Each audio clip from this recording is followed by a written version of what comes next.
to my channel. For today's video, I'm going to be taking you through all the books that I absolutely must and need to read before the end of the year. These books are all different than the ones that are on my November TBR, so if you haven't seen that video yet, I would highly suggest watching that one as well. And yeah, so if you want to see the books that I need to read before the end of 2020, keep on watching. Okay, so before we get started, I'm going to do the same disclaimer that I do in pretty much every single one of my videos, and that is if you hear my great Dane whining or crying, she's not hurt, dying, or anything above. She's absolutely fine. She's just dramatic. But here on this channel, we deal with it. Also, you might hear the rabbits running around in the background because that's just what they do all day. So, yeah, that's what you get for living on a farm. So, for today's video, oh my gosh, first of all, hi, it's November. Like, when did that happen? When did we get to the last 2 months of 2020? Not that I'm complaining, because this year has just been like, but like it's November. How? I'm genuinely so confused as to how we got here so quickly. But regardless, I have a whole heap of books that I absolutely need to and am like stressing over that I want to get them done before the end of 2020. And I have no idea how I'm going to fit them in, but I'm going to try.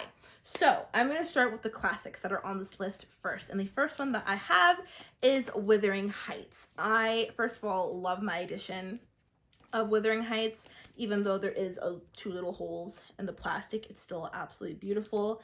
So yeah, where did I get this one? I got this from Chapters, and I think this is the winter edition. I know there's an edition for each season. I'm pretty sure that this is the winter one. It would make sense because it's white.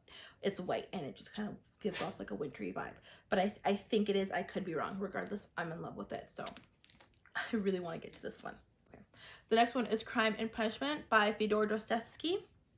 I can never get that name correct, but I think I did it this time. And then, of course, Little Women by Louise May Alcott. I have been dying to get to this book all year. I think I have 3 different copies of this book, and I don't know why I haven't gotten to it. Well, yes, I do, because it's chunky. That's exactly why I haven't gotten to it. But I really want to get to it before the end of the year because I want to be able to watch the movie before the end of the year. And it's just one of those books where you know you're gonna love it. So it's not even a matter of me being afraid I'm not gonna, like, if I don't like it, I'll be really, really shocked. But I have a distinct feeling that I am gonna love it, and I want to be able to watch the movie, especially because Saoirse is in it. She's like the main character, and I think her name is Saoirse Ronan or something along those lines. She's in the movie, and it just looks phenomenal, and I want to read the book before I get to the movie. So yes, I need to get to at least this classic before the end of the year. All 3 would be great, but definitely this one if I can manage it. Now my non-classics. The first one is Dreamland Burning, and this is by Jennifer Latham. I'm actually currently listening to this one on audiobook, so I am a little bit ahead of the game. I think actually by the time this video goes up, I'll be finished the audiobook, which is really exciting. I'm thoroughly enjoying it so far. This is a dual perspective book, so we're following our main character, I was gonna say her last name because that's what she goes by, whatever. We're following our main character, Rowan, who is in like present day, and she finds a skeleton in her family's, I think it's like their pool house or something along those lines. Like she finds a skeleton in their family's pool house that they're currently renovating. And then we get the historical perspective of William Till, who lives in the 1920s, right before the Tulsa riot. I should have said that this takes place in Tulsa. It takes place in Tulsa. I always want to say Tulsa. It's not. It's Tulsa. It takes place in Tulsa. So we're getting the dual perspective of these 2 characters. William, who's actually living in Tulsa right before and during the Tulsa riots, and then our main character, Rowan, who finds a skeleton in her backyard. And you kind of get to 1, figure out who the skeleton is, and 2, how it got there, and kind of how the 2 characters are a little bit more connected than what you would have originally thought, which is really cool. And like I said, I'm thoroughly enjoying my time listening to audiobook. I might do a review on it. I'm not sure. Regardless, I know that there will be a review for it on my Instagram, so make sure you are following me there. The next book that I have on my TBR is The Starless Sea by Erin Morgenstern. I think she wrote something else. It wasn't the Night Circus. Something with a nightingale? I don't remember. But she wrote another book that everybody was like raving about, and I have it. I never got to it, but This is a book that I actually started physically reading at the beginning of the year. I think I got about a quarter, almost halfway through, and I put it down, and I actually picked up I purchased the audiobook for it instead. So I want to restart it because I put it down for so long. I'd like to restart it and follow along with the audiobook. It has something to do, from what I can recall, it has something to do with a secret library and a secret society. And it's like someone telling a story within a story. It's a really, really cool concept, and it's written beautifully. It's just very, very thick. And it's also, I believe it's an adult fantasy. It's not YA, it's definitely adult. It's definitely adult, I'm pretty sure. So the writing, I don't want to say it's more dense, but it's, what's the word that I could use for it? It's more detailed, so it's going to take you a little bit longer to get through, which is why I ended up picking up the audiobook version for it so I could follow along, because I actually really do. This is a book that I 100% want to follow along with as I'm listening to it. So, and again, need to finish it before the end of the year. The next book that I have on this little end of year list is Radio Silence by Osman. I've heard really, really amazing things about this book, and it's another one that I do have the audiobook for and would like to follow along with. I got the audiobook for it because it's written in a podcast format, and the last book that was written in a podcast format that I listened to the audiobook version of it was Sadie by Courtney Summers, and that was an amazing experience. So, and also Daisy Jones and the Six was written an interview type of thing, and listening to that was really, really good as well, even though I hated that book.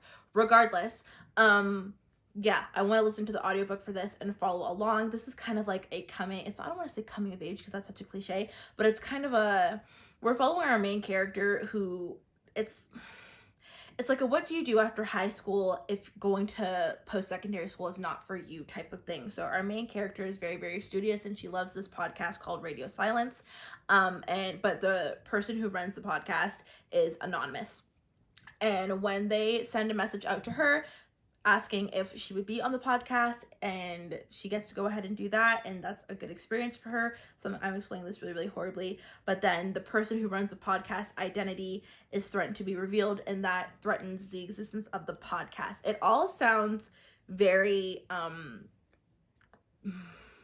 pedantic and like just not really that deep. But apparently there's a lot more to the story, and I get this feeling that there's a lot more to the story, so I definitely want to listen to the audiobook and follow along. On the surface, it sounds like it's just about a hidden identity behind a podcast, but I feel like there's definitely a lot more going on with that. There's another booktuber, Chanel from Chanel Time. Is it Chanel that loves it? I think so. I think it's Chanel that loves this book, and I thoroughly trust her opinion, so I'm definitely very, very excited to try and get to this one before the end of the year. The fact that I already have the audiobook is also very helpful, so yeah. The next book that I want to get to is The Ballad of Songbirds and Snakes by Suzanne Collins. I loved the Hunger Games series when I read it. I say loved because I haven't read it in a while, and I wanted to do a reread of the series with this included. I will not be so ambitious as to think that I will be able to do all of that before the end of the year, but I do really want to get to this prequel. I don't know what it is about villain origin stories, but I love them. I think that they're so fascinating, and I would love to see what went into making President Snow the way President Snow was. So I'm really excited for this. I've heard really mixed reviews. People either love it or they absolutely can't stand it, but regardless, I want to get to it just because the Hunger Games has always held such a near and dear place in my heart. So yeah, I'm hoping to get to this. If I could do like a whole series reread, I would.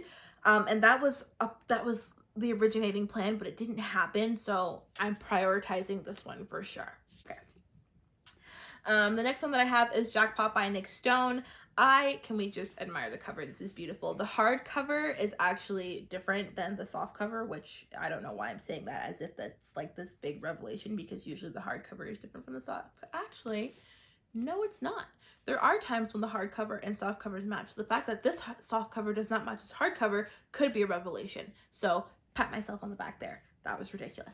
But regardless, we are following our main character her whole family's kind of fallen on hard times, and she's working at a gas station, and there is someone who won the lottery and she has to kind of take a drive to return the lottery ticket to them. And she's doing this in hopes that there will be some reward attached to it. And she enlists one of her classmates to do this drive with her. I don't know how far the drive is or really much more than that, but I do know that I absolutely love Nick Stone's writing. She is the author of Dear Martin, which was, I think, the first or one of the first books that I read this year, and I thoroughly enjoyed my time reading it. So I'm definitely excited for this one. Something else I was going to say. Oh, on the cover, you see her red hair, obviously, and then there's like $100 bills in her hair. And I don't know why, I just thought that that was such a nice touch. Like, it's just a really nice fine detail. So I don't know. I'm still gushing over the cover, whatever. It's beautiful.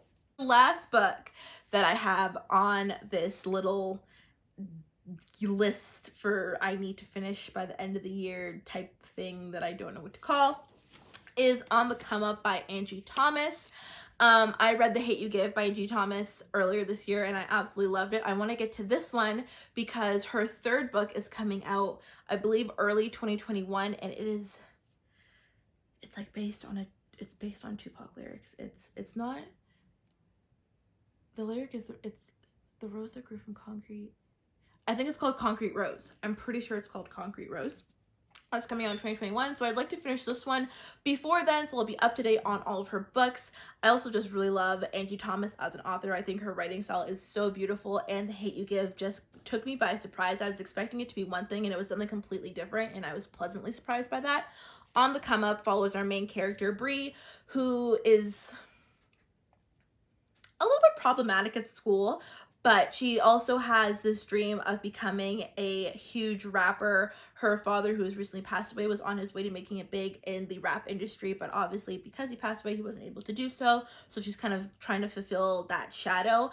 Meanwhile, she's dealing with the fact that, you know, I think her mom just lost her job, or her mom is working 2 jobs, something along those lines, so it's hard to put food on the table. And there's a lot of other social constructs going on that is impacting her family. So she's kind of has that on her shoulders as well as trying to follow her dream. And then there's something that happens in the media that kind of portrays her as like a menace to society or something along those lines. So there's just a lot going on with her, and I'm really excited to see her journey. And I think it takes place in the same universe as The Hate U Give, so I'm wondering if you're going to get to see like a little bit of a cameo from other Hate U Give characters. Don't spoil me. If you like, you can let me know if there is a cameo, but don't let me know which characters, because I love when there's cameos and I like having that surprise. So yeah, this is the last one that I for sure want to get to before the end of the year. As for an order for these books, I don't have an order for the classics, but obviously I'm currently listening to Dreamland Burning. The next audiobook that I probably listen to will more than likely be The Starless Sea, but I don't know because I actually want to be able to sit down and follow along with it, so I might have to do 2 audiobooks at once. I have no idea what the order of these books are going to be, but I do know that I want to get to all, or at least a majority of them, before the end of the year, which puts a lot of reading stress on me, but you know, it's fine. It's all in good fun, so I'm going to try my best to get to what I can get to. And that doesn't take into account what my December TBR will be either. So it's fine. I have it under control, guys. Yeah, and that brings us to the end of this video. If you enjoyed this video, please make sure to like, comment, and subscribe. If you made it to the end of this video, you are an MVP. And while you're here, you may as well just go ahead and binge watch some of my other videos because you're already here. So why not? Let me know in the comments down below 2 books that you absolutely need to finish before the end of 2020. And yeah, I will see you in the next one. Bye.